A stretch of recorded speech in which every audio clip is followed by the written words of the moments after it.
Hello guys, numungu wa General Ben nagira ngo mabwire ko mbazaniye amakuru meza. Amakuru meza rero nayandi. Hari urubuga rwitwa Click Rwanda. Ushobora kugurishirizaho ndetse no kwamamaza ibikorwa byawe. Ese Click Rwanda urayizi?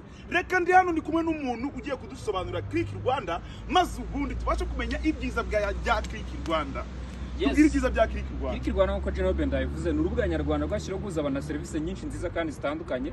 Serivisi dutanga harimo kugura, gurisha, gukodesha ndetse no kwamamaza. Ndetse yawe dufite na serivisi z'abantu bashaka akazi, abagenda kwa uploadinga CV yawe, umukoresha yagushima akaza akaguha akazi. Rero guys, mwandikishe ku rubuga rwa Click Rwanda, mwandikishe nk'umu agent, mwandikishe nk'umucuruzi, mwandikishe nk'umuntu ushaka akazi.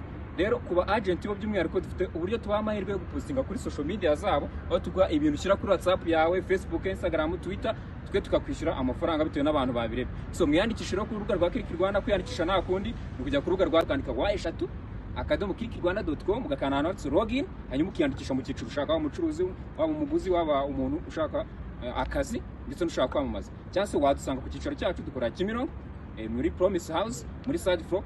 Ofa akazi mwese mu manuke na CV zanyu mutereke kuri Click Rwanda. Koresha Click Rwanda maze ubundi dushimire nyine.